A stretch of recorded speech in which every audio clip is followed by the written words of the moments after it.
Welcome back. Police on the hunt for an armed robbery suspect who got away with an undetermined amount of cash when he accosted and robbed a man at an ATM machine late Wednesday night. According to police, sometime around 11:30 p.m., the victim was at a bank on John F. Kennedy Drive withdrawing money when he was approached by a lone male. The culprit fled on foot towards Stapleton Gardens, making good his escape. Police are asking anybody with information that can help them in this investigation to contact the Criminal Investigations Department at 502-9991, or you can call Crime Stoppers anonymously at 328-TIPS, 328-8477. Meantime, Operations Ceasefire, officers from that division recovered and confiscated some 6.5 pounds of suspected marijuana valued at $6,500. This was around 2:45 p.m. on Wednesday. The officers reportedly recovered the dangerous drugs following a search of a bushy area in the McQuay Street area. No arrests have been made in relation to this incident. Investigations continue. The 2023 Exuma Business Outlook took place today on mainland Exuma at the Sandals Resort and Spa with a diversity of speakers. Chief Executive Officer of Fidelity Bank Bahamas Limited, Gawain Bow, took a four-pillar approach to the topic, Family Island Development and its Challenges, Housing and Commerce, drawing reference to island development with property development, from selecting a suitable site to establishing plans, securing funding, and executing.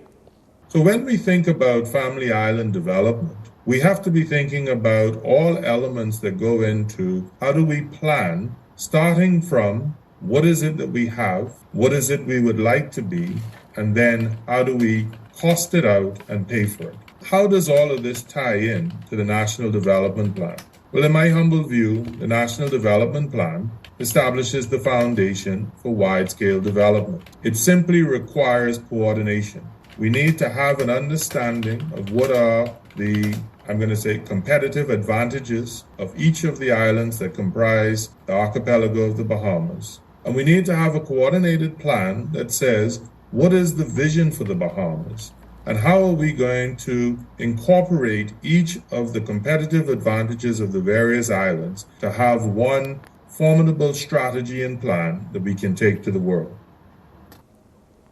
Mr. Bowe says there must also be land use and natural resource use policies to ensure sustainability and their benefits to the entire nation. He said the second pillar is developing social aspects of the family islands, including education, training, health, national security, and immigration. And as we have seen a slight increase in criminal activity on the family islands, Mr. Bowe says this factor must also be taken into consideration when developing the out islands. But there are several questions we have to ask ourselves. If we don't have a plan around which to actually focus our attention on the social aspects, how are we going to bring them to fruition? So are we training persons around the vision that we have, one for the nation and two for the islands that we are hoping to expand and grow? Crime management, I wholly endorse with the Prime Minister, the Deputy Prime Minister spoke, that we need to ensure that we are keeping our environments as safe and secure as possible, not only for those who are visiting, but for ourselves. And so these are key elements of the National Development Plan, along with other social matters. He says, as a nation, we must know the value of our assets and natural resources on the family islands before entering into any agreements. In addition to better access to financing, Mr. Bowe says there must also be a codified concessions regime that is fair across the board for both private investors and Bahamians. He says the fourth pillar to successful family island development is good governance. When we look at it, that starts with central government, yes, but more importantly is local government, because who knows how to govern on the ground than the persons who are living in the community. I conclude by saying the key is execution. When we look at family island development, it is more important for us to have the selection of appropriate skills in order to execute. We need to have the architectural drawings and plans for what it is going to be for the island, what it is that we're going to need in terms of infrastructure and support. Governments are to be facilitators and not providers, and the pooling of resources to allow government to simply say, help us by creating the national development plan that each of the islands can then foster into their individual island plans. And then the islands have an opportunity, one, to start from within, and two, to invite the outsiders to come and participate. Mr. Bowe believes a real estate investment trust is the solution that we need to look at in terms of housing shortages on the Family Islands. In conclusion, Mr. Bowe said Fidelity Bank is looking forward to upcoming investments into the growth and development on the island of Exuma. From the House of Assembly on Wednesday morning, Michael Pintard, leader of the official opposition, reminisced on his interactions with the late Member of Parliament, Obie Wilchcombe, particularly their interactions as fellow Grand Bahamians. He spoke of sharing several conversations with Minister Wilchcombe in church where their exchanges would not necessarily be about politics. Throughout the service, we didn't remember any of the arguments in the House of Assembly. They were irrelevant. We weren't talking about the hardcore politics that often consume us. We were grateful to be in church, and that's where we met most. I think I've spent dozens and dozens of occasions either in church with the member for Angliston or the member for West, Grand Bahama, and Bimini. And it created a camaraderie. It didn't rob us of the ability to stand for the issues that we believed in, but we appreciated each other, and most importantly, we appreciated we were in a place where the real difference in the human condition occurs, and that is in the house of God. And I remember that moment. I will never forget that moment where we had a chance for the last time to interact with each other, where politics was secondary, but the Word of God was primary. Now, speaking on interacting with the late Member of Parliament for West, Grand Bahama, and Bimini, Opposition Leader Michael Pintard spoke of their recognition of Mr. Wilchcombe as a formidable political opponent, carrying his competency with him, whether that be in media or in politics. Obie's career as a journalist was nothing short of remarkable. But in politics, he certainly made a mark. We used to satirize Obie in plays because he was that compelling personality, and he understood and took it in stride. And so when we cracked jokes about him, again, it brought additional attention to a man that was already known and loved by many Bahamians. I don't recall, outside of the father of the country, the kind of public display of affection that we have seen for Obadiah Wilchcombe. He made an impact in our country. Acknowledging the upcoming by-election for the constituency left vacant since Mr. Wilchcombe's passing, Mr. Pintard professes that when Bahamians of that constituency go to the polls, they will not only be choosing a party or a political organization. This one isn't going to be for any of the organizations or any individual. I believe that it's going to be for the people that Obadiah Hercules Wilchcombe served, the people that all of us have committed to serving. For the mother, Madam Speaker, who's lost a child to gun violence despite her best efforts to raise her child with the values she had. Who will this election be for? It'll be, Madam Speaker, for the two-parent home where both persons are earning less than $300, and despite their best efforts, they are having challenges to keep the light on. They're food insecure. They're having difficulty with transportation, moving from the West to Freeport. All of us, when we participate in these contests, Madam Speaker, it's not for us. It's not for our colleagues. That was Leader of the Official Opposition, Michael Pintard. Colina Insurance Limited will be a gold partner with an investment of $10,000 to the Bahamas Down Syndrome Association in anticipation of its annual Buddy Walk set to happen this Saturday, October 21st. During a press conference on Monday at Colina's J.W. Pinder Center on Collins Avenue, including individuals with Down syndrome in the audience, the association president, Betty Taylor, a mother of a child with Down syndrome, spoke about the partnership and what it means to them. For me, this is new. Standing up and talking.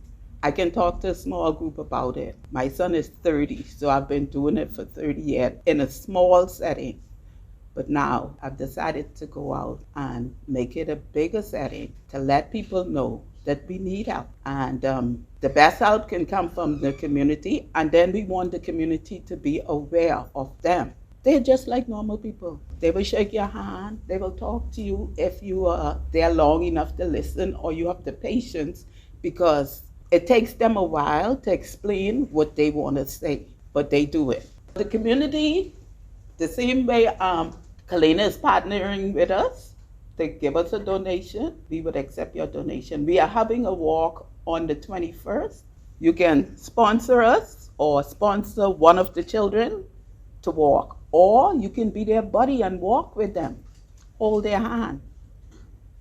October is Down Syndrome Awareness Month, and the Buddy Walk serves as the Down Syndrome Association's main fundraiser.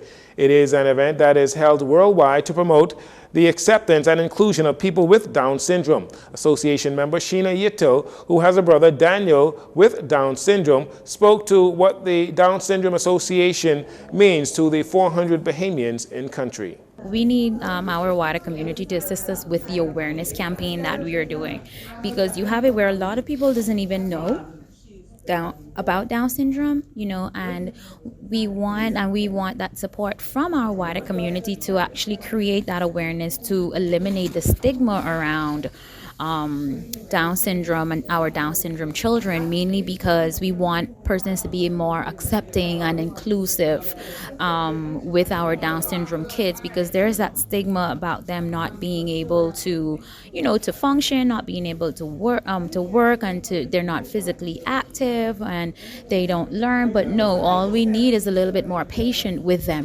So yes, the condition that they have creates a delay. So we need our wider community to assist us in, eliminating that stigma and to support our, our fundraising mission. Director of Corporate Communications at Kalina, Maxine Seymour, noted the importance of the inclusion of people with Down syndrome and the acknowledgement of their capabilities. She encourages other corporations in the Bahamas to step up with their efforts as well. Again, the walk is set for this Saturday, October 21st, starting at 8 a.m. at Goodman's Bay. We're just very happy to be able to be here and to interact with them. We're looking forward to the walk. We encourage others to register for the walk, because the more persons who register, the more funds they'll be able to raise, the better they'll be able to do. And so we encourage everyone to come out on Saturday at Goodman's Bay, get involved with the Bahamas Down Syndrome Association, because every little bit counts. And so donate. We encourage the remaining partners in corporate Bahamas to really reach out to the Bahamas Down Syndrome Association and to carve out a budget for them, because $100,000 should not be much to raise, not in our society. And so we encourage everyone to get involved and to do their part to help them meet their goal. And finally, from the WNBA, Jonquel Jones and the New York Liberty came up short last night in Game 4 of the WNBA's Best of 5 Championship Series as the defending champion Las Vegas Aces successfully defended their title. Jonquel and the Liberty trailed by 1 point, 70-69, with 8 seconds left in the game. You're looking at video of the last shot by Jonquel and the Liberty to try and win the game and force a decisive Game 5, but the shot was off and Jonquel's layup came after the buzzer. The Liberty were forced to watch the Aces celebrate another title. Jonquel did not have her best game. She finished with just 6 points, shooting 3 of 8 from the field to go with 11 rebounds. Jonquel finished the season averaging 11 points and 8 rebounds. It is uncertain what Jonquel's off-season plans will be, whether she will continue to play in the European League or take some time off. Last night in the NBA, the preseason, Klay Thompson and the Golden State Warriors defeated the Sacramento Kings 116-115. Klay played 32 minutes, finished with just 5 points on 2 of 10 shooting and just 1 of 4 from the three-point line. Klay and the Warriors are currently not on the same page as they try to finalize his contract extension, as the two sides cannot agree on the amount of years and the amount of money. Tonight in the NBA, Eric Gordon Jr. and the Phoenix Suns, they will face the Los Angeles Lakers at 10 o'clock on NBA TV. That'll do it for your JCN Evening News. Once again, I'm Jareno Saunders. Thanks so much for joining us. This segment of the news has been brought to you by Sun Oil Limited.